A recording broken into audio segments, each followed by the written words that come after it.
नमस्कार दोस्तों। उम्र उनकी करीब करीब 26 साल है। राजनीति में उनका कुल जमा तजुर्बा 2-2.5 साल का है। एक दलित परिवार से उनका रिश्ता है। विधानसभा चुनाव अभी 5 महीने पहले करीब करीब 400 वोटों से वो हार चुकी थी। लोकसभा का टिकट मिला और जब जीत कर दिल्ली पहुंची तो पता चला कि देश में वो 4 उम्मीदवार जिनकी उम्र 25 से 26 साल है, उन उम्मीदवारों या जीत कर आए सांसदों की लिस्ट में उनका भी नाम शुमार है। नाम उनका संजना जाटव है। और संजना उस राजस्थान से चुनाव जीत कर आई है और खासतौर से उस सीट से चुनाव जीत कर आई हैं जहां लगातार 2 बार बीजेपी जीतती रही, और उस सीट से जीत कर आई हैं जो सीट या जो इलाका राजस्थान के मुख्यमंत्री का इलाका है। उस राजस्थान से जीत कर आई हैं जिस राजस्थान में पिछली बार बीजेपी ने सभी की सभी सीटें जीत ली, लेकिन इस बार करीब करीब 1 दर्जन जो कांग्रेस के उम्मीदवार जीत कर आए हैं उसमें संजना जाटव भी है। इसलिए संजना का जिक्र सोशल मीडिया पर लगातार हो रहा है।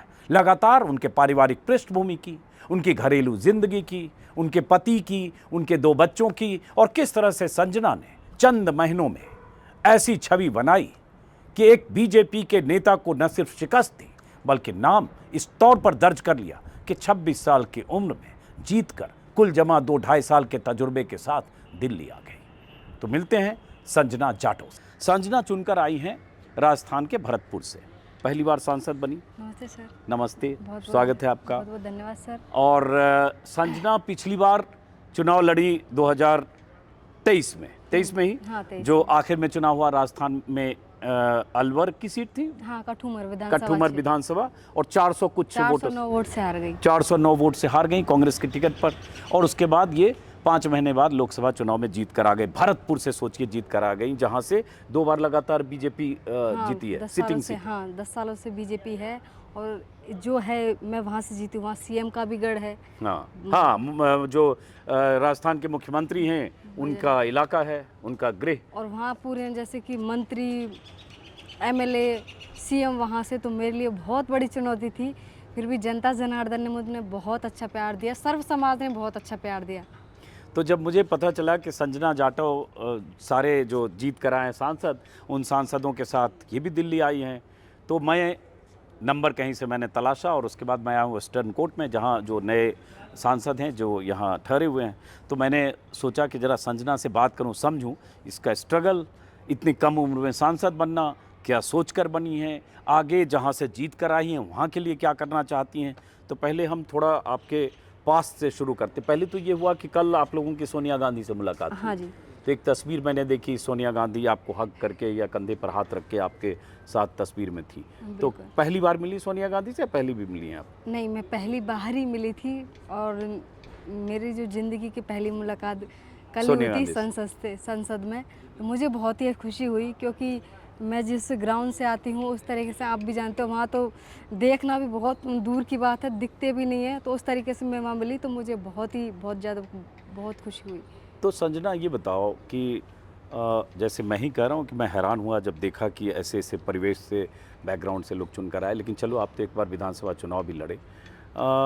कैसे राजनीति में आपकी एंट्री, थोड़ी कहानी आपके ज़रिए मैं भी समझूं, हमारे दर्शक भी समझें। आप अपनी कहानी बताओ। मैं जब मेरी शादी हुई थी 2016 में, उसके बाद मेरा गांव है। आप रहने वाली हैं? मैं भुसावर की रहने वाली, वैर विधानसभा क्षेत्र से। जिला हुआ भरतपुर, ठीक है। और ब्याही हूँ कठुमर विधानसभा क्षेत्र, जिला पड़ता है अलवर में। ठीक है। शादी के बाद महज 2-3 साल बाद बच्चे हो गए। हाँ। एक बेटी और एक बेटा। हाँ। और उसके बाद मेरे पिताजी थे, मेरे हस्बैंड थे, और घर के एक समय मेरे क्या है कि मेरे तैया ससुर हैं, वे अपने सरपंच साहब रहे हैं।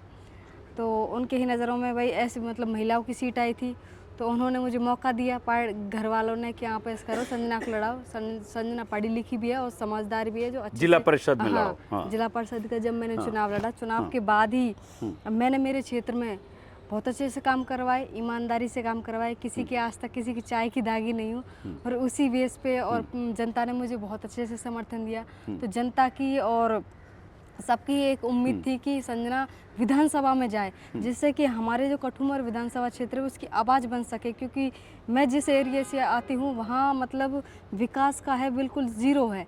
कोई ना फैक्ट्रियाँ वगैरह हैं, ना कोई मतलब आम जनों के लिए कोई भी मतलब ऐसी जन सुविधा नहीं है जो मतलब वो कर सकें, अपनी जीवन यापन कर सके। उस तरीके से। हाँ, अच्छा हम उस पर आगे आते हैं। पहले थोड़ा पारिवारिक बैकग्राउंड बताओ कि आपकी फैमिली में कौन लोग हैं। आपके हस्बैंड सुना राजस्थान हाँ, पुलिस में कांस्टेबल हैं। मेरे हस्बैंड राजस्थान पुलिस में हैं और मेरे पापा जी हैं वो ठेकेदार हैं और तैया ससुर है वो सरपंच रह चुके हैं।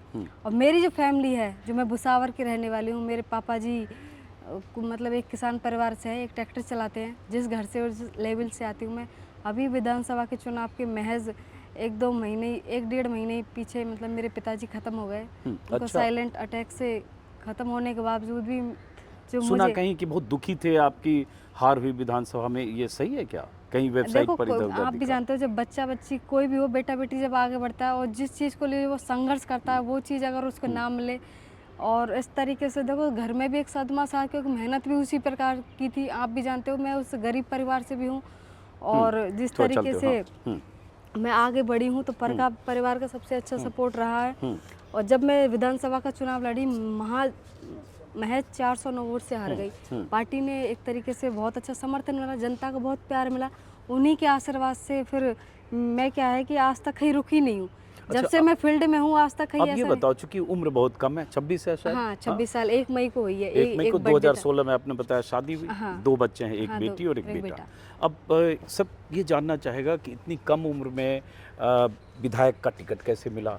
जिला परिषद तो आपने बताया कि आपके जो ससुर के भाई थे वो सरपंच थे, ऐसा बताया आपने। हाँ हाँ? सरपंच तैया ससुर हाँ, सरपंच थे। तैया ससुर यही हुआ ना, मतलब हाँ ताऊ जी हुए। हाँ। तो अब विधानसभा का टिकट कैसे मिला इतनी कम उम्र में, थोड़ा ये सब कहानी बताओ। ये विधानसभा का टिकट मैं आपको बताऊं, जब हम जैसे कि चुनाव लड़ रहे थे, मतलब विधानसभा के लिए हम प्रयास कर रहे थे मेहनत, तो आप भी जानते हो जो कोई भी लेवल का कोई आगे इंसान बढ़ता है तो अगला इंसान उसको नीचे पैर रोकने खींचने वाले बहुत होते हैं। पैर खींचने वाले बहुत होते हैं। फिर भी मैंने क्या है कि जब से राजनीति में कहीं रुकी नहीं हूँ, मुसीबतें भी बहुत आई। आप भी जानते हो जब एक निकलता है तो दूसरों में थोड़ा वो रहती है, पर पार्टी ने मुझ पर विश्वास जताया है। मैं तो वहाँ की जो कठुमर की जनता जनार्दन है उसको बहुत बहुत धन्यवाद देना चाहती हूँ। जब सर्वे हुआ तो सर्वे में जो एक रिपोर्ट में जो नाम था कि संजना जाटव, ये हमारी मतलब हमारे लिए सबसे ज़्यादा आगे रहेगी और हमारे विकास करेगी विधानसभा में।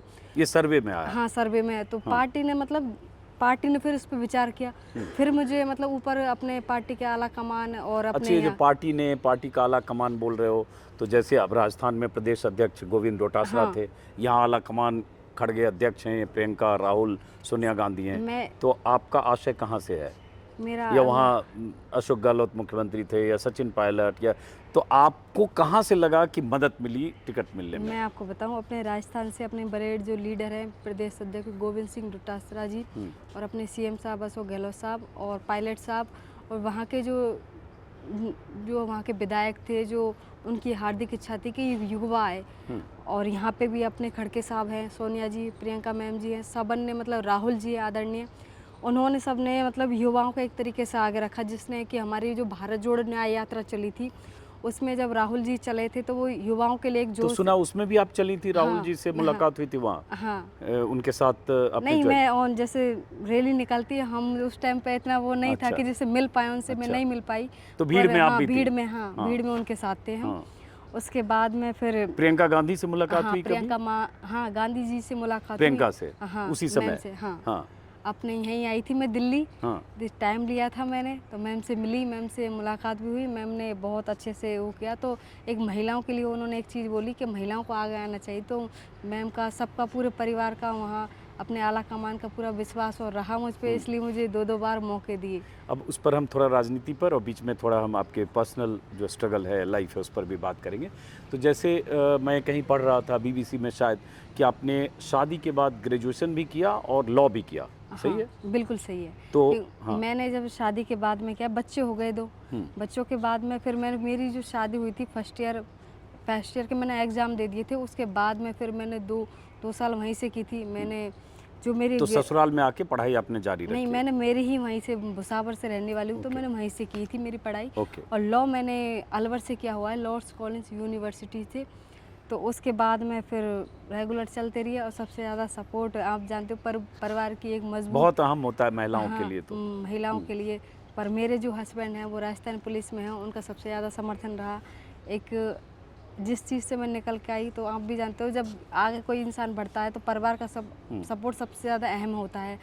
तो मेरी जो ढाल बन के मेरा परिवार और मेरे हस्बैंड सबसे ज़्यादा मेरा साथ दिया इस एक चीज़ में बात आगे। होती है कि महिलाओं के लिए आज भी होता है समाज में वो एक ऐसा भेदभाव है महिलाओं के लिए कि शादी के बाद जब कोई लड़की ससुराल पहुंचती है तो बहुत सारे लोग सोचते हैं कि अब तो बच्चा पैदा होगा, परिवार बढ़ाए, पारिवारिक ज़िंदगी में लगे, ये घरेलू काम काज करे, तो ये सब भी आपको करना पड़ा होगा। नहीं नहीं, मेरे से हाँ, जो मैंने ऐसा नहीं लेकिन है, हाँ। मैं वही उसी एरिया से आती हूँ और मैंने ऐसा नहीं, मैं सारी चीज़ों को मेंटेन करती हूँ। मैं अगर मेरे घर में कोई काम हो तो मैं काम को भी करूँगी, अगर जैसे बाहर में जैसे मैं राजनीति करती हूँ तो राजनीति करूँगी। तो इससे मैं जो मेरे परिवार में आज तक मुझे मतलब एक बेटी समझ के माना है। जब मैं इस घर में गई तो एक बड़ी मैं हूँ, मुझसे बड़े उनके 2 भाई भी हैं, तो घर में एक तरीके से जो हस्बैंड के 2 हाँ, बड़े 2 भाई हैं और सबसे बड़ी मैं हूँ, तो मुझे तो एक तरीके से बेटी की तरह रखा है। तो उन्होंने पढ़ाया लिखाया, इस चीज़ पे मुझे काबिल बनाया।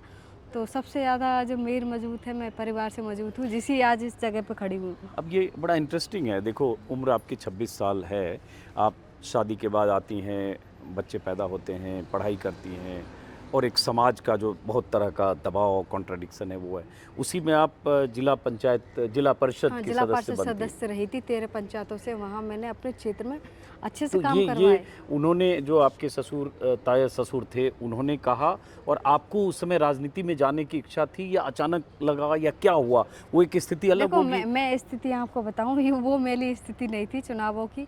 वो दरअसल जब सीट आई महिला की तो मेरे पिताजी हैं और मेरे हस्बैंड हैं, तो उन्होंने समर्थन किया कि आप ऐसा करो, संजना को लड़ाओ। क्योंकि मेरे वहाँ जब मैं मेरे परिवार में क्या महिलाएं इतनी पढ़ी लिखी नहीं है, बड़े पापा की इतनी पढ़ी लिखी नहीं है और एक भी है पर इतनी पढ़ी लिखी नहीं जैसे कि वो राजनीति में आ सके। उन्होंने एक बैकग्राउंड देखा संजना का कि संजना, मैंने क्या है लॉ किया हुआ है, उस तरीके से पढ़ाई।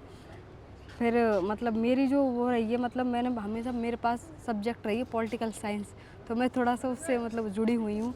तो उस तरीके से मतलब मैं आगे बढ़ी और आज जो हूँ उस चीज़ से ही मैं आगे उभर के आई हूँ, क्योंकि पार्टी का, कार्यकर्ताओं का और जनता का मुझे सबसे ज़्यादा समर्थन मिला है।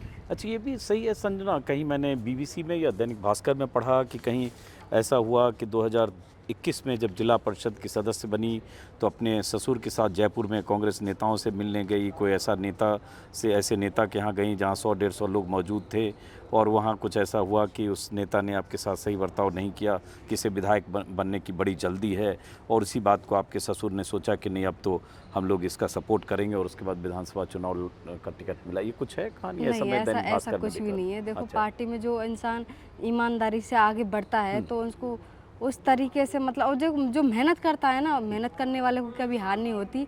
मैंने आज मेहनत की है तो मैं मेहनत से ही आज मैं इस जगह पे हूँ। जिस बैकग्राउंड से आती हूँ, दलित समाज से आती हूँ, तो उस तरीके से देखा जाए तो ऐसा कुछ भी नहीं है। मैं तो सबसे ज़्यादा श्रेय जनता जनार्दन को देती हूँ और कार्यकर्ताओं को साथ में लेके चलती हूँ, सर्व समाज को। क्योंकि मेरा वहाँ क्या काम देखा, लोगों ने काम देखा। जब जिला परिषद कम से कम 30-25 लाख का, 35 लाख का काम करवाया क्षेत्र में, सड़कें वगैरह, हैंडपंप वगैरह, किसी की आज तक किसी की चाय की दागी नहीं। तो व्यक्ति मतलब वहाँ देखते हुए कि भाई ये ईमानदार है, इस तरीके से इसको आगे बढ़ाना चाहिए, तो जनता के विश्वास से मुझे इस तरीके से मौका मिला। तो अब जब विधानसभा चुनाव में जैसे 480 या 409 वोट से आप हारी, उसके बाद फिर लोकसभा चुनाव का जब टिकट मिलने की बात आई तो और भी दावेदार होंगे, तो आपकी दावेदारी कैसे सुनिश्चित हुई? उसमें ऊपर से लोगों ने, कुछ नेताओं ने सोचा होगा कि ये खास है, इसी को इसमें ताकत है या इनका असर है? मैं आपको बताऊं कि कठुमर विधानसभा क्षेत्र अलवर में आता है और महज वहाँ पे क्या आज तक वहाँ पे अपने विधायक रहे हैं बाबूलाल बैरवा जी। और वहाँ क्या है कि जब से मतलब जिनका टिकट काट कर आपको हाँ, टिकट दिया गया, जिससे देश आज़ाद हुआ है, जब से और अब तक आज तक किसी महिला कैंडिडेट को टिकट नहीं दिया है, जो भी एससी समाज से। तो पार्टी ने सभी समीकरण लगाए, जाति उस तरीके से, भाई महिला है और महिला एक युवा चेहरा है, एक नया चेहरा है, तो इस बेस पे जाटो, दलित, ये सब भी जोड़ा होगा, सब सारी चीज़ें जोड़, रिजर्व सीट है भरतपुर। उस तरीके से मुझे टिकट मिला। तो जब टिकट मिला तो विधानसभा चुनाव लड़ना, जहां अब 400 ही वोट बहुत कम है, हार गई, लेकिन लोकसभा बहुत बड़ा चुनाव हो जाता है, तो उस लोकसभा के बड़े चुनाव लड़ने के लिए आपने क्या तैयारी की या किन परिस्थितियों में आपको यहाँ तक लगा कि जीत गए? आप इसका कैसे विश्लेषण करते हो खुद? देखो मुझे यहाँ पार्टी ने मुझे मौका दिया दोबारा। जो भी सीएम का गढ़ था, सब मंत्री विधायक सभी थे, उसमें जीत लेके आना सबसे बहुत बड़ी बात होती है। और चुनौतियाँ भी बहुत थी कि अगले ने मतलब चोटी एड़ी का जोड़ लगा लिया, धन से बल से सारी चीज़ों से, भाई उस तरीके से उसको रोका जाए। पर इसका श्रेय सबसे ज़्यादा मैं जनता जनार्दन को देना चाहती हूँ, क्योंकि जनता माई बाप होती है और जनता ने मुझे आज इस चीज़ पे उम्मीद पे चुना है कि वो भरतपुर को एक नई दिशा दे सके। क्योंकि भरतपुर जो डिस्ट्रिक्ट है वो एक संभाग भी है। वहाँ पे क्या है कि बहुत ज़्यादा मतलब मैं जैसे अदर में जैसे जाती हूँ तो वहाँ डेवलप हुआ है, पर भरतपुर एक ऐसा है मतलब वहीं की वहीं स्थिर है। कोई मतलब आप जाओगे ना तो ऐसा लगेगा कि कोई गांव में जा रहे हो या कोई कस्बे में या कुछ तरीके से, मतलब ऐसा नहीं है। तो मैंने जिस तरीके से जब मैंने चुनाव लड़ा वहाँ पे तो सारी परिस्थितियाँ देखी। हाँ, 8 विधानसभाओं में गई, विधानसभाओं में मैंने हर जगह जाके ये देखा कि पानी की कहाँ कमी है, कहाँ सड़कें नहीं है, कहाँ रोजगार नहीं है, कहाँ शिक्षा नहीं है, कहाँ चिकित्सा नहीं है। बच्चे बाहर जाएं तो जैसे कि बच्चों के लिए आप जानते हो कि स्वाभाविक सी बात है, बच्चे की रुचि होती है खेल में, और खेलों के अनुसार कोई ऐसा कोई बड़ा वो नहीं है जिससे इस तरह बच्चे यहीं अपना वो कर सके। उस कई चीज़ सारी चीज़ें मैंने वहाँ परखी, जानी, समझा उसको क्षेत्र को कि इसमें क्या कमी है।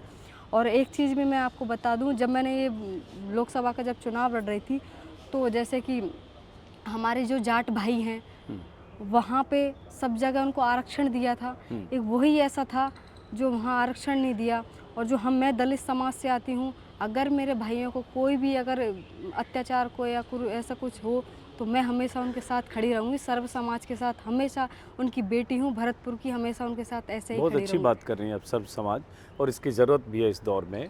संजना, अब लोकसभा जब चुनाव होता है तो बहुत संसाधन की ज़रूरत होती है, कार्यकर्ता, संसाधन, सामने बीजेपी, और ख़ास तौर से ये भी कि भरतपुर जो वहाँ के मुख्यमंत्री हैं भजनलाल शर्मा, उनका गृह क्षेत्र जहाँ से मुख्यमंत्री की भी ताकत लगी होगी, उन सब चीज़ों का कैसे सामना किया और वो संसाधन कैसे आपने जुटाए? हाँ, मैं आपको बात बताऊं, जब मैंने लोकसभा का जब चुनाव लड़ रही थी वहाँ से, तो जब मैं शुरू में गई भरतपुर तो उस तरीके से ना तो हम पे ऐसा कुछ ऐसा था, हमारी आर्थिक स्थिति ठीक नहीं थी, क्योंकि महज 6 महीने पहले विधानसभा का चुनाव लड़ा है, उसके बाद में फिर ये चुनाव, तो मेरे लिए बहुत कठिन था। आप भी जानते हो कि अपने कांग्रेस पार्टी के खाते वाते सारे सीज कर दिए, आर्थिक स्थिति बहुत कमज़ोर। तो मतलब पार्टी ने और अपनी जो जनता है उन्होंने संसाधन लगाए वहाँ पे, और उसी तरीके से हमारी जो आगे से सारी व्यवस्थाएं हमारे कार्यकर्ताओं थे, जनता ने किए।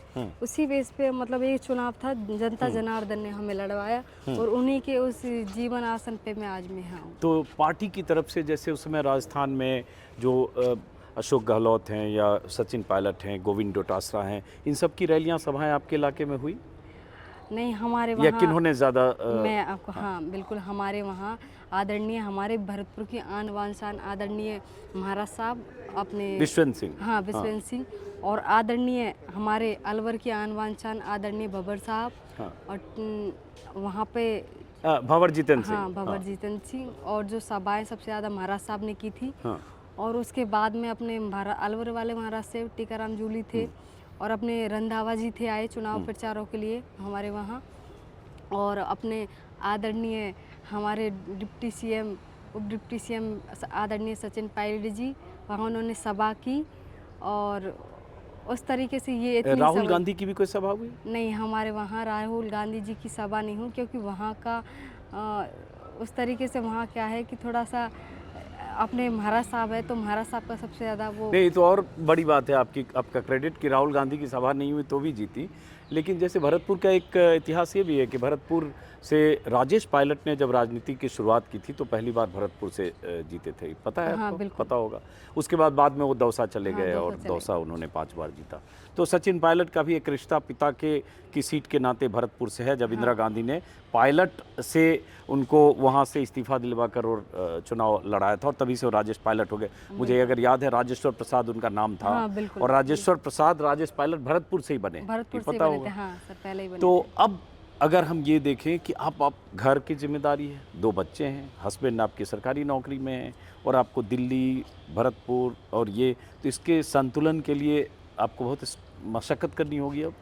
थोड़ा बहुत तो देखो, आप भी जानते हो घर से दूर, बच्चे भी हैं, पर मैं जिस तरीके से मुझे लग रहा है, मैं जितना हो सके मैं यहाँ से ज़्यादा मैं क्षेत्र में, यहाँ पे भी ऐसा नहीं मैं यहाँ पे, पर मैं क्षेत्र में फिर उस तरीके से फैमिली को भी वो करूँगी, बच्चों को भी संभालूंगी और यहाँ राजनीति को भी संभालूंगी। अब इसमें जैसे भरतपुर के लिए अगर देखते हैं तो भरतपुर में पानी की समस्या हाँ, है। हाँ? हाँ। सबसे बड़ी समस्या 3 4 5 चीज़ें जो संजना जाटव अब भरतपुर से जीत कर आई हैं, युवा सांसद हैं, तो भरतपुर में अपनी जनता को आपने क्या वादे किए इस चुनाव में, और क्या वादे आपको लगता है कि 5 साल में आप पूरे करने के लिए पूरा जोर लगाना चाहते हो? मेरे वादे, जब मैं क्षेत्र में गई तो मैंने मैं जब क्षेत्र की वहाँ गई थी तो मैंने सारी चीज़ों को देखते हुए एक चीज़ देखी थी, पानी की समस्या है सर। पानी तो बिल्कुल भी नहीं है, और जो जीवन है वो भी पानी पे ही है। तो वहाँ पे हमारी क्या है, वहाँ खेती बाड़ी ज़्यादा है, पानी नहीं है, तो पानी की समस्या है मेन। तो अपने वहाँ क्या है, चिकित्सा है, बेरोजगारी है, चिकित्सा भी इतनी मतलब वो नहीं है कि ज़्यादा मतलब हाई फाई। अब वहाँ से जैसे देखा जाए तो भरतपुर एक तरीके से डमी एरिया जानती हूँ मैं। अगर कोई ऐसा मरीज हो तो वो सीधे क्या तो यहाँ जयपुर जाएगा या फिर अलवर जाएगा। भरतपुर में नहीं है ऐसी चीज़ें। और पढ़ने के लिए जैसे बच्चे हैं तो बच्चों को जैसे यहाँ कामा देखूँ तो बच्चे बाहर जैसे जाएं, जैसे जयपुर जाएं, दिल्ली आएँ पढ़ने के लिए, तो कोई अच्छी ऐसी सुविधा हो जो बच्चे वहीं पढ़ सकें और अपने माँ बाप से टच में रह सकें। क्योंकि आज का जो युग मैं देखती हूँ युवाओं के लिए बहुत कठिन होता है, क्योंकि बच्चे क्या है, जब दूर होते हैं माँ बाप से तो उनका थोड़ा सा बैलेंस होता है। तो बच्चे वहीं रहे तो माँ बाप का भी थोड़ा सा ठीक रहता है, बच्चों से मिलना जुलना सारी चीज़ें माँ बाप गाइडेंस कर सकें उनको अच्छे से। और अपने यहाँ क्या है कि शिक्षा नहीं है ना, बेरोजगारी बहुत है, कोई भी रोजगार नहीं है। आप कहीं जाके देख लो, औरों में कोई फैक्ट्रियाँ वगैरह हैं, सारी चीज़ें हैं, और अपने वहाँ भरतपुर में कुछ भी नहीं है। मतलब एक दो मुश्किल से अगर होगा ना तो कोई एक ही होगी फैक्ट्री, वो भी गलती से, नहीं तो कोई फैक्ट्रियाँ भी नहीं है जो कि अगर ऐसा संसाधन मैं उनको वो कर पाऊँ तो कम से कम वहाँ के जो लोग हैं वो बाहर जाते हैं, जैसे गुजरात हो, MP हो, और कहीं जाते हैं, पत्थरों का काम करते हैं वो लोग। तो वहीं अगर अपने रहें तो अपने परिवार से भी टच में रहें। लेकिन आप बात सब सही कह रहे हो, आपके कंसर्न चिंता बहुत वाजिब है, लेकिन एक दिक्कत होती है संजना कि आप हो विपक्ष में, अभी सत्ता बीजेपी की हो गई, सरकार उनकी बन गई, तो आप विपक्ष के सांसदों को कई बार अपने इलाकों के लिए बहुत सारी योजनाएं, फैक्ट्री या रोज़गार और ये सब बहुत मुश्किल होती है, ये दिक्कत होती है, तो उन दिक्कतों और चुनौतियों का भी सामना करना पड़ेगा आपको। बिल्कुल सर, चुनौतियाँ तो मेरे सामने MP लैड तो होता है कि MP अपने इलाके में करेगा, लेकिन बाकी सारी चीज़ों के लिए बहुत लड़ना होता है केंद्र से। मैं जो दावे करके आई हूँ उनको ज़्यादा से ज़्यादा पूरा कर सकूँ, क्योंकि उनकी उम्मीदों पे मैं खरा उतर सकूँ और एक भरतपुर को एक नई दिशा दे सकूँ। क्योंकि औरों की जगह हमारा जो भरतपुर संभाग है इतना पिछड़ा हुआ है, अगर आप जाओगे भी ना तो आपको ऐसा महसूस हो रहा है जैसे गाँव में जा रहे हैं। और अदर में जाओगे, जैसे आप अलवर ही जाओ, हमारे बगल में अलवर जिला है, अलवर का एक देखा जाए तो वहाँ का बहुत अच्छे से ज़्यादा विकास हुआ। हाँ, ज़्यादा विकास इतनी हुआ है। भरतपुर में तो लोकल आज भी इतना पुराना, मैं गया था विधानसभा चुनाव के समय में, लग रहा है कि कोई भरतपुर में किसी ने काम ही नहीं किया, चाहे जो भी जीता जिस भी पार्टी का। हाँ, आपने भी मतलब पहले के जो सांसद रहे तो रतन सिंह जी, उन्होंने काम करवाए, ऐसा नहीं, उस क्षेत्र में काम हुए, पर जब 10 सालों से जो सरकार रही है उन्होंने आज तक मुझे तो नहीं लगता कोई काम हुआ है। मैं हर विधानसभा, हर ढाणी और हर घर में गई हूँ। अच्छा। यहाँ लोगों ने मुझे बताया है व्यक्तिगत कि मैम ऐसे ऐसे यहाँ ऐसी समस्या है, और ऐसा नहीं, हर ढाणी घर का मतलब ये नहीं अगर जैसे कि 2 किलोमीटर घर है तो मैं वहाँ पे भी तक गई हूँ। मैंने लोगों को व्यक्तिगत टच किया है और उनकी समस्या ही जानी है। उस क्षेत्र में मैं उस तरीके से रही हूँ एक बेटी बन के, तो मैंने घर जाके महसूस किया। और मुझसे ज़्यादा समस्या कौन समझता है, क्योंकि मैं भी उसी घर से आती हूँ। मेरे पिताजी ट्रैक्टर चलाते थे और सामान्य परिवार से हूँ, तो किस तरीके से रोज़गारों को आगे के लेके आना, जैसे कि आमजन को परेशानी ना हो। और जो महिलाएं हैं, महिलाओं के लिए भी एक चीज़ बोलना चाहूँगी, जो महिलाएं घर में रहती हैं, और जैसे कोई घरेलू महिलाएं तो वो सब घर में रहेंगी, वो जाएंगी कहाँ, तो उस तरीके से कोई निजी उनका कोई व्यवसाय हो जिससे कि वो खोल के अपने घर का लालन पोषण कर सकें। और महिलाएं किसी से कम नहीं, आज के क्षेत्र में आ गई हैं बहुत ज़्यादा। तो उस तरीके से मैंने इन चीज़ों को देखा है बारीकी से, क्योंकि मैं इस चुनाव में करीबन 1-2 महीने से कंटिन्यू चल रही हूँ। तो मैंने क्या वहाँ हर व्यक्ति को टच किया और लोगों को व्यक्तिगत मतलब हर घर जाके संपर्क करा है, और हर ढाणी, हर गली, हर कस्बा जहाँ पानी कहाँ कम है, जैसे कि मैं जाऊँ हमारी मतलब उसमें लगा लूँ, कटुमर विधानसभा क्षेत्र है, उसमें एक तरफ तो खारा पानी है, बिल्कुल भी पीने के लिए मीठा पानी नहीं है। इधर अपने जैसे कि नगर से आगे हैं, कई चीज़ें हैं, अपने बयाना है और अपने सिंचाई, अगर पीने के लिए कहीं पानी है तो वो सिंचाई के लिए नहीं है। अगर सिंचाई नहीं होगी तो फिर अनाज कहाँ से होगा, तो फिर जीवन यापन वो कैसे चलेगा। तो उस तरीके से मैंने बारीकी से देखा, मतलब वहाँ पानी की सबसे ज़्यादा मतलब दिक्कत है, पानी की बहुत ज़्यादा परेशानी है। संजना, जैसे आपने खुद कहा 3-4 साल पहले आप कहें तो आपने शायद खुद भी नहीं सोचा होगा कि 2 साल के अंदर इतना सफ़र हो जाएगा, 2.5 साल 1.5 साल के अंदर कि विधायक का चुनाव लड़ना, 400 वोटों से हारना और उसके बाद 5 महीने बाद सांसद का चुनाव लड़ना और 50,000 वोट से जीती हैं शायद, हाँ, लगभग 53,000 वोट से उस लोकसभा से जीत जाना जहां से 2 बार लगातार बीजेपी जीतती रही है। तो वहां से जीत जाना, जीत कर आप दिल्ली तो आ गई। अब ये तो भरतपुर की बात है। अगर हम ऐसे देश में जो राजनीति चल रही है संजना, जिस तरह की पॉलिटिक्स हो रही है, इसके बारे में सोचते हो कुछ कि क्या हो रहा है, क्या नहीं होना चाहिए, क्या बदलना चाहिए? देखो, मैं एक देश ने बहुत अच्छे से मतलब वो किया है इस बार चुनावों में, सबने जो हमारे आदरणीय राहुल जी ने न्याय यात्रा निकाली है, तो उससे क्या लोगों को बहुत ज़्यादा एक्सपीरियंस मिली है और वो सही गलत का वो समझ चुके हैं कि सही कौन सा है, गलत कौन सा है। तो जिस तरीके से देखा जाए तो मैं जितना मैं मानती हूँ यूथ में सबसे ज़्यादा कि आप सही को चुनें। अगर हम देश का भविष्य चुनना चाहते हो, विकास को चुनना चाहते हो, वो सही और गलत का आप थोड़ा सा समझें कि सही कौन सा है, गलत कौन सा है, सही हमको कहाँ तक लेकर जाएगा और गलत हमको किस तरीके से नीचे गिरा देगा। तो ये चीज़ें मैंने बारीकी से देखी हैं कि अगर मैं जो चल रहा है तो आप सही को चुनें, विकास को चुनें। तो और देश में जो एक नफरत की राजनीति चल रही है आजकल, इतना हिंदू मुसलमान, प्रधानमंत्री भी बांसवाड़ा में कुछ बोल दे रहे हैं, उसका असर, ये सब का भी असर भरतपुर या मतदाताओं पे आपने देखा कुछ कि उससे भी लोग नाराज़ थे कि ये गलत तरह की हिंदू नहीं, बिल्कुल इस पॉलिटिक्स हो बार रही मैंने है, हाँ रोजगार पर वोटिंग होनी चाहिए, महंगाई पर बात होनी चाहिए, ज़रूरी मुद्दे तो ये हैं। हाँ, ज़रूरी मुद्दे हैं, ये है गलत भी है। उन्होंने जो कहा, जो उन्हें तानाशाही कर रखी है 10 सालों से, और आम जन गरीब परिवार परेशान है। जो वादे कर रखे सब योजनाएं देंगे, वो सारी चीज़ दूंगे, तो कोई आम जन को लिए तो कोई सुविधा दी ही नहीं है। और मैंने जिस तरीके से देखा है वहाँ कि हमारे जो आदरणीय राहुल जी हैं, उन्होंने जो विकास के मामले में एक महिलाओं के लिए सरकार में जैसे बनने का वो किया, तो 1 लाख महिलाओं के लिए और आम परिवार गरीब, की जो हाँ, मुखिया या कोई मुखिया महिला हैं, है तो उनके लिए सारी चीज़ें सोची थी और होंगी, ऐसा नहीं है, होंगी 100%, क्योंकि जब जो सरकार हाँ, बनेगी, अब तो विपक्ष में हो, अब तो विपक्ष तो में है। विपक्ष की लड़ाई इस दौर में बहुत अहम हो गई। आप देखते हो अभी कुछ महीने पहले ही 150 सांसदों को बाहर करके सारे कानून बना दिए गए। हालांकि इस बार अच्छी चीज़ है कि विपक्ष का 235-34 सांसद चुनकर आए, तो विपक्ष मजबूत हो गया पिछले चुनाव के बाद के नतीजों से। और वो है कि विपक्ष मजबूत हो गया, वो क्या अपनी अच्छे से बात रखेंगे और वो सही गलत है और अच्छे ही क्षेत्र में विकास होंगे। जो उम्मीद, जो जितने भी सांसद आए हैं वो जीत के आए हैं, तो वो अपने क्षेत्र में विकास करेंगे और मजबूती के साथ में वो हर चीज़ को आगे अपनी बात रख के और विपक्ष को एक इस तरीके से जवाब देंगे कि वो सही गलत का वो मायना रख सके। चलिए, बहुत बहुत शुक्रिया। चूँकि पहली बार बात कर रहा हूँ, पहली बार जीत कर आई हैं, अभी दिल्ली आए, कब आई हैं आप दिल्ली? मैं दिल्ली इस जीतने के बाद परसों? हाँ, परसों परसों आई हैं। धीरे धीरे इनको तजुर्बा होगा संसद का, संसद में सवाल खूब पूछना है संसद में, ये ध्यान रखिएगा। बहुत सारे सांसद कम अटेंड करते हैं, संसद सत्र के समय छुट्टियां ले लेते हैं, गायब हो जाते हैं, तो सवाल सबसे अधिक है कि आप अपने इलाके के लिए कितना सवाल उठा सकते हो और सत्र में लगातार हिस्सा लेना। बिल्कुल, मेरे लिए आपको पता है पहली बार मैं नई भी हूँ, सारी चीज़ें नई हैं, सीखना है सबसे ज़्यादा। पर यह है कि सीखूंगी मैं, और जो मैंने वादे की मतलब जो मैंने क्षेत्र में वो बोल के आई हूँ कि भाई मुझे ये करना है, तो सारी मतलब एक जोश के साथ में सारी उम्मीदों को वहाँ जिस तरीके से आवाज़ उठाऊंगी उनकी, और एक भरतपुर को मुझसे जितना होगा जिससे मैं कर पाऊँ उनके लिए, वो उम्मीद लगा के बैठे हैं सर्व समाज के लोग मेरे से, तो उनको सबको ही एक भरतपुर की एक नई दिशा दूंगी। बहुत शुक्रिया, बहुत अच्छी बात है। और युवाओं से ही देश को उम्मीद है। और जैसा कि मैंने कहा, अभी तक लोग मान कर चल रहे हैं 2-3 जो युवा हैं 26 साल की उम्र के, उनमें से कोई सबसे यंगेस्ट एमपी हैं। हो सकता है संजना जाटव हो सकता है 1-2 और इनसे 2-4 महीने का फ़र्क हो, जो अगले 2-4-5 दिन में क्लैरिटी हो जाएगी। लेकिन फ़िलहाल हम मानते हैं कि राजस्थान से जो चुनकर आए सबसे कम उम्र की।